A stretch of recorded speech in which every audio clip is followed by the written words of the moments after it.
Hey, what's going on, folks? Bienvenue. My name is Wade, and we are back in the Sabine River Valley. Just got back from the National Farm Machinery Show in Louisville, Kentucky. Had a blast there. Absolutely loved it. Tons of cool equipment, tractors, just any kind of farm equipment that you can think of. But we are back today, getting back to work. I've got a huge brush pile that needs to be burned, and I've got some stuff that I need to add to it. So we're going to grab this up and take it to the pile.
All right, well,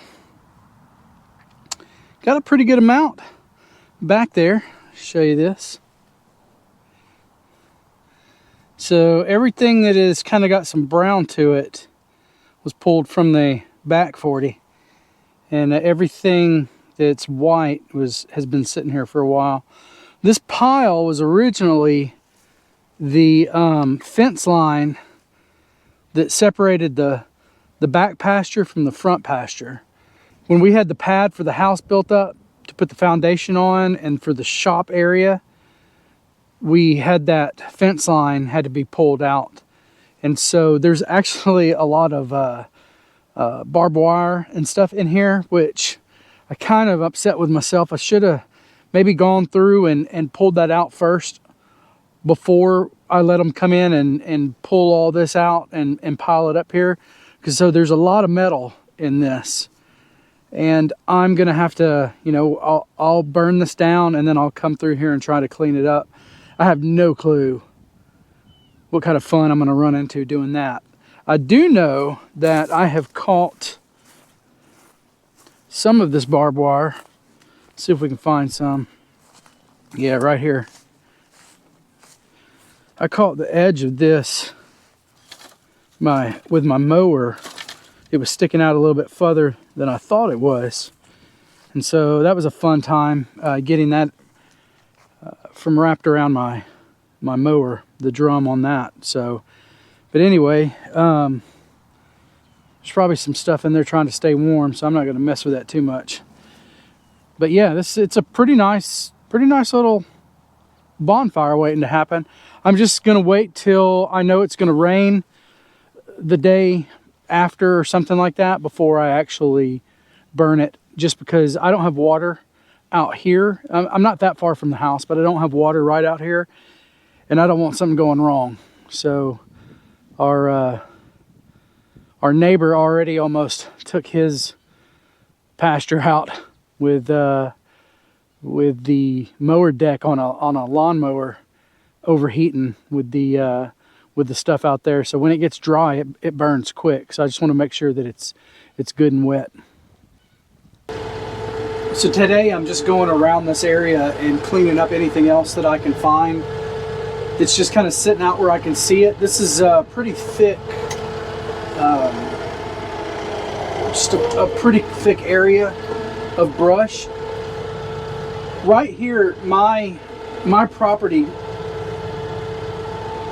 there's a slope from both sides that come in right here, and all the water in my property and from other, you know, from the surrounding areas, the water flows into this area.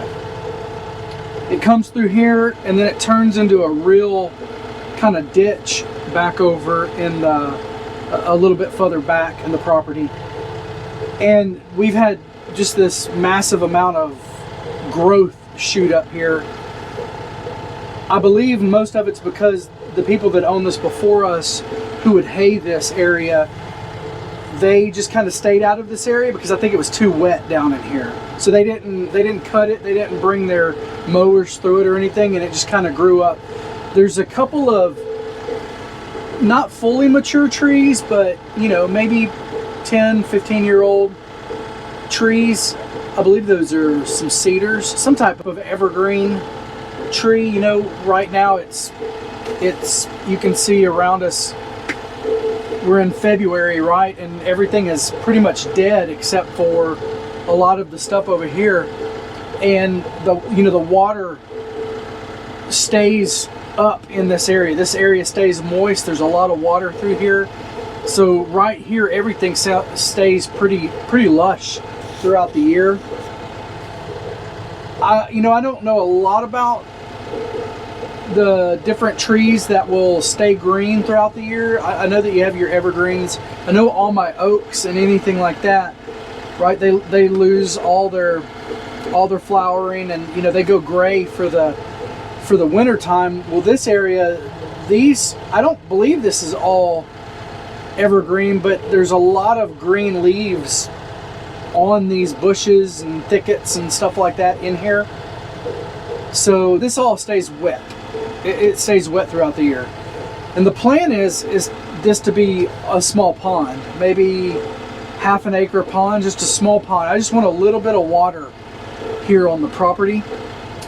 So I plan on digging this out and clearing this out, digging it out, digging down just a little. We have somewhere between 2 and 5 feet of sandy loam, and then it goes to red clay here. So I think I'm gonna have a good bottom for holding water in. So that's the plan. The thing is that right now it's at a slope, and all that water goes out the end. So what I want to do is just kind of bring the grade down on this to where, you know, we get down to the clay, and then I can build you kind of dam it up on that end, but the dam just be a spillway, so that the water, it'll keep the water in to that level wherever I want it, but then the water will continue to run. We won't stop the running of the water out there. So, and it'll just hold, you know, the water that we want here. And again, I don't want it super deep. I don't need it super deep. I don't need it, you know, I don't need it really large. Just a small area of water that I would like in here. If we ever do bring in animals or anything like that, just you know, an area that they can kind of come around, and, you know, maybe we can pull water out of for them. Maybe throw a pump in. I don't know. I have no clue. I'm just talking out my backside right now, right? I've just thrown out ideas. So I don't know what we're going to do to it, but I do know that I want a small pond here. So I'm going to have to come in and do a lot more cleaning. But what I was trying to do is, with that burn pile, I was trying to get as much big stuff that I can already see out of here and moved over to that pile. So right now I'm just going to kind of drive around and look to see what I can find, and if there's anything that I can find, then I will pull it out.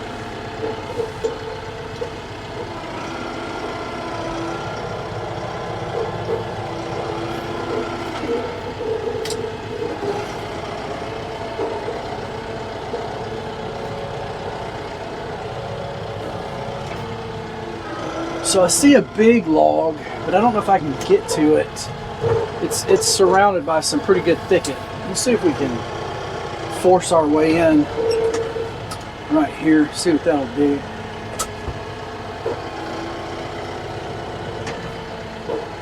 I might be able to get to that.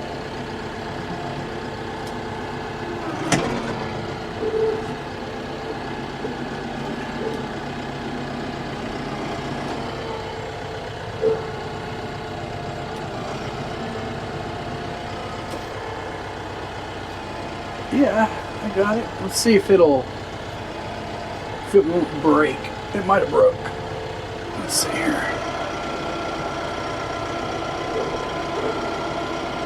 Yeah, I got a chunk out. We'll take that, and then we'll come back and see if I can get any more out.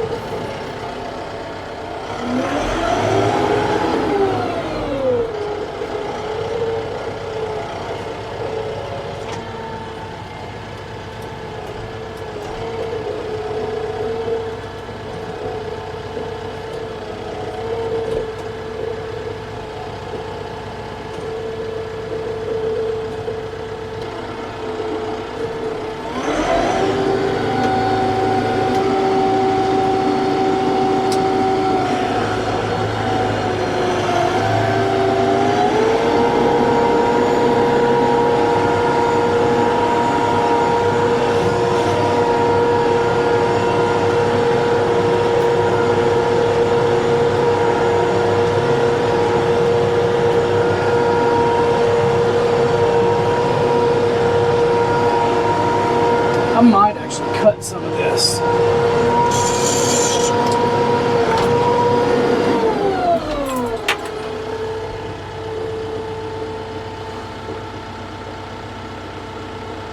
I think I might do that. I'll get you set up where you can see it.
So it's the next day.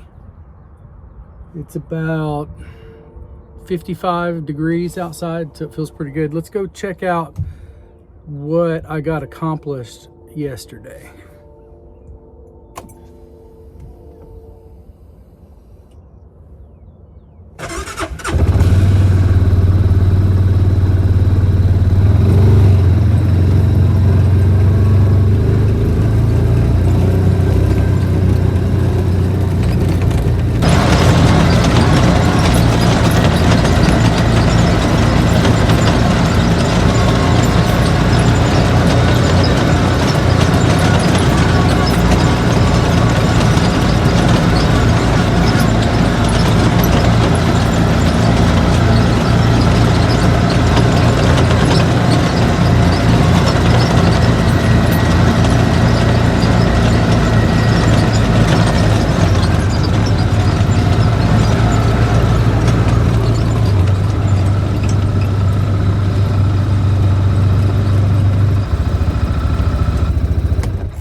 All right, so if you can see here, if I don't fall and kill myself. So this is that area that it's just kind of been like an island of vegetation, right? An island of just thickets and vines and everything, with a couple of trees in there mixed in. But this is where all the water flows through our property, even the surrounding properties that come down through here. And I don't know if you can kind of see the kind of this ditch, right, that makes its way through here, and it goes back. I'll get you some footage over here. I had already cut this back last year at some point, but it goes through here, and this will all fill up with water when you have a good rain. But it goes through there, goes back into our property back here, and the ditch, what I'm calling a ditch, kind of becomes almost a creek back there, but it's dry. And the only time that really water runs through here is on a big rain. But this all stays pretty wet throughout the year here, and that's why everything grows up. You know, we're in February, and if you can see over here, right, all of our oaks and everything, you know, nothing has leaves, right? So, but if you come over here, even, you know, I know that we've got some evergreen in here, but a lot of this stuff here, if you come into these, just, you know, whatever this is, right? This is all got, you know, green leaves and stuff on it here. So this all stays good and wet and just kind of throughout the year. So,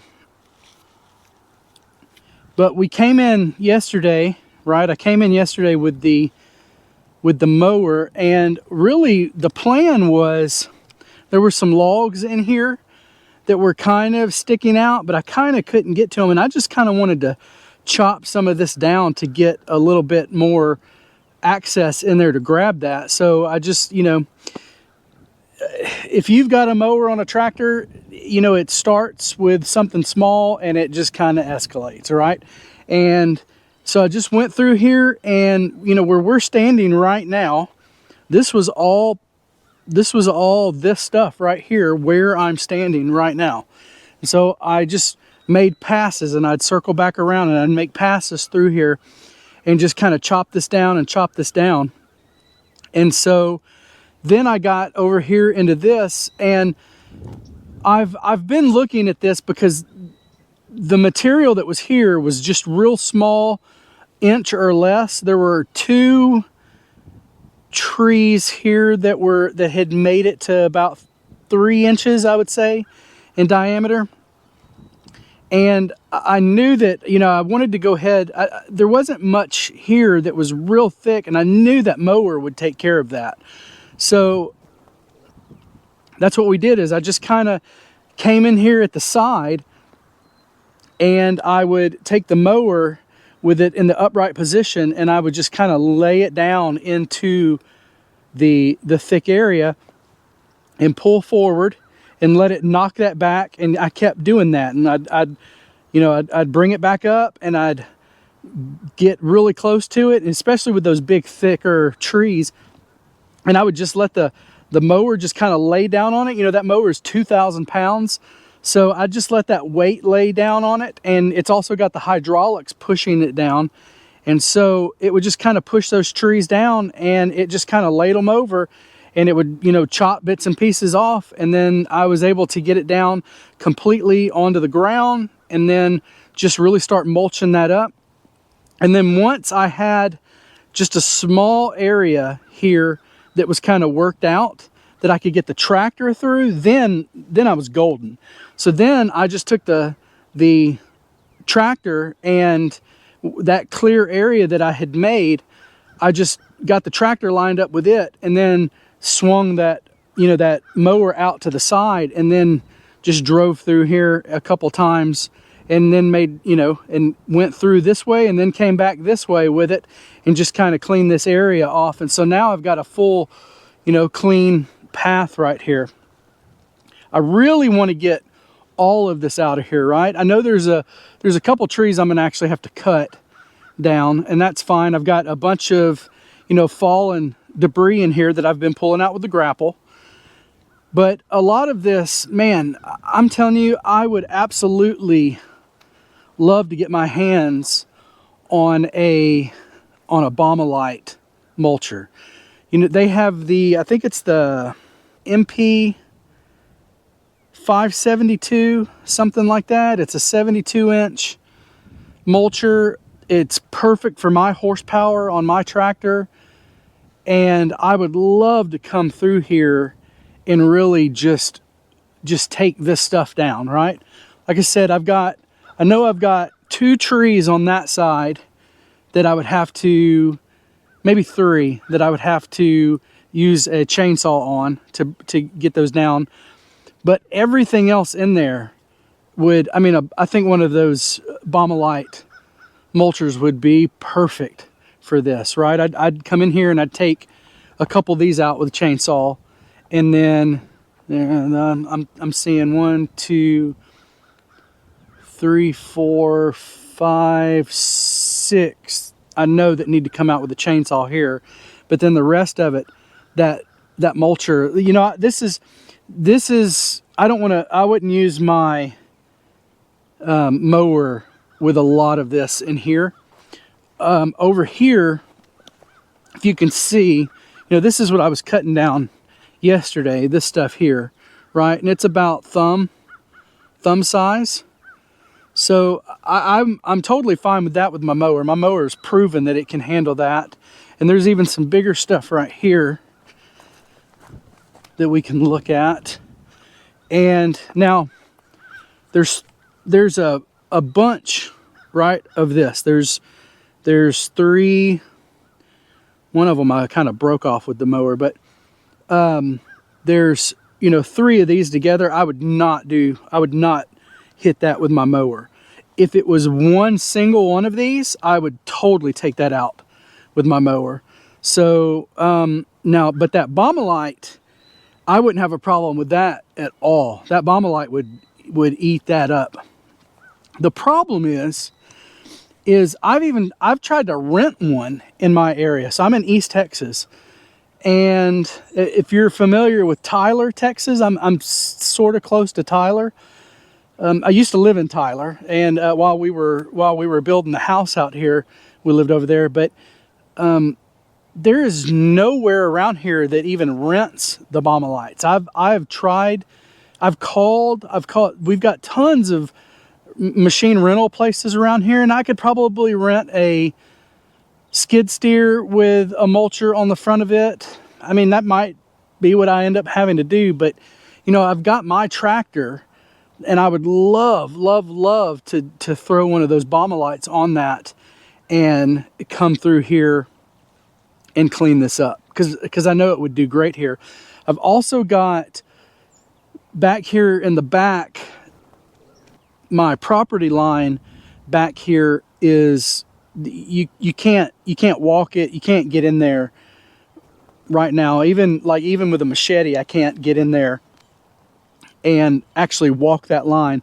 I know where my boundaries are, right? I've got rebar in the ground where the boundaries are, but I can't walk from boundary to boundary in a straight line. So I have no fence back there, and I really want to prepare that to fence that in. And again, the Baumelite mulcher would be perfect for that. So I've got 2 use cases out here for it. I just can't find one. I don't know if y'all can see this over here. We've got a deer stand sitting right there. We've got some big deer out here, folks. Some big deer. You know, this was all, everything that you're seeing here that's clear right now was all thick like this. It was all this, but now this is what this looks like. And that's what I did with that Victory heavy duty flail mower. I mean, that sucker will eat. She will eat. And she has all of this, everything in there, all of that that's cleared out now was all of this. And so that's what I've done so far. So this is, I've got two areas around the trees, right, left, that I don't want to get the mower into. And then I've got this section over here that's got a huge tree, and then just some thick brush in there. I will tell you this, and if Joe the farmer is watching this, this is for you. So where I'm standing right now, I plan on this being a food plot. I have no clue what I'm doing with food plots other than watching your videos. So, but this whole area is, I want it to be a food plot right here. I want to have,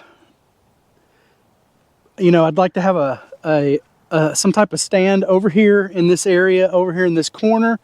And then if I swing around, I want to have another one way back there in that corner. And that'll give me the north, east, and the southwest to have stands at both sides. And that way I can pick, you know, with however the wind is blowing that day, I can pick which stand I want to go to try to keep, you know, the wind from blowing my scent through here.